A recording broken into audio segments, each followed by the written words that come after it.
চট্টগ্রামে একের পর এক খুন, রাজনীতিবিদ থেকে নিরীহ পথচারী বাদ যাচ্ছেন না কেউই। বিভিন্ন ঘটনায় এবছরেই অন্তত 15 জনের প্রাণ গেছে।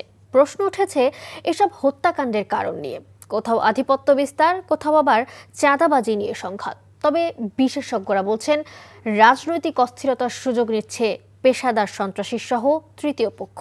চট্টগ্রাম থেকে শামসুল হক হায়দারির রিপোর্ট। গুলি করে হত্যা, ছুরিকাঘাতে খুন, সশস্ত্র হামলায় এলোপাথারি কুপিয়ে হত্যা চেষ্টা। চট্টগ্রাম নগরীতে এই ধরনের রাহাজানির ঘটনায় ভয় আতঙ্কের এক জনপদ। নগরীর বাসিন্দাদের যেন চোখের সামনে ভেসে ওঠে ভয়াবহতা আর হিংস্রতার ছবি। সম্প্রতি চট্টগ্রাম ৮ আসনের বিএনপির মনোনীত প্রার্থীর গণসংযোগে সশস্ত্র হামলা হয়। প্রকাশ্যে এমন ঘটনায় গুলিবিদ্ধ হয়ে নিহত হন বাবলা নামের একজন। এই বাবলার বিরুদ্ধেও রয়েছে সন্ত্রাসের অভিযোগ। আচমকা ওই ঘটনায় গুলিবিদ্ধ হন বিএনপি মনোনীত প্রার্থী ও তার সহযোগী।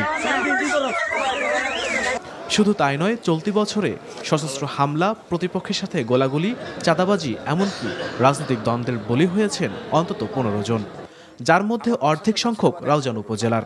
তবে কি কারণে এসব হত্যাকাণ্ড? বিশেষ পরিস্থিতিতে বিশেষ পুলিশি ব্যবস্থা বলতে আমরা যা বুঝি তা সবই বাস্তবায়ন করা হবে। চরম ব্যবস্থা নিতেও এক্ষেত্রে আমরা বিন্দু মাত্র দ্বিধাবোধ করব না।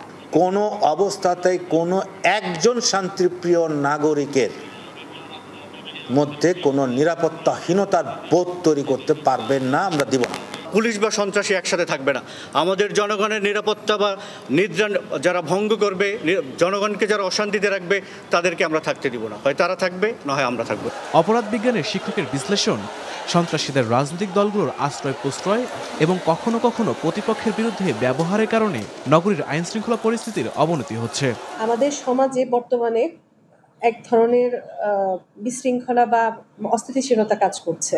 নির্বাচনটা যত দ্রুত দেওয়া হবে, আমার মনে হয় যে তত আমাদের দেশে এবং দেশের সরকার শক্ত হাতে এই সকল ধরনের অপ্রীতিকর ঘটনাগুলো তারা নিয়ন্ত্রণ করতে পারবে। একের পর এক হত্যাকাণ্ডের ঘটনায় বেশ কিছু অপরাধী আটক হলেও এখনও ধরাছোঁয়ার বাইরে অনেক চিহ্নিত সন্ত্রাসী। এরপরও যাদের ধরা হচ্ছে তারা জামিনে বেরিয়ে আসলে পরিস্থিতি উন্নতি হবে না বলে মত সাধারণ মানুষের। NTV news desk.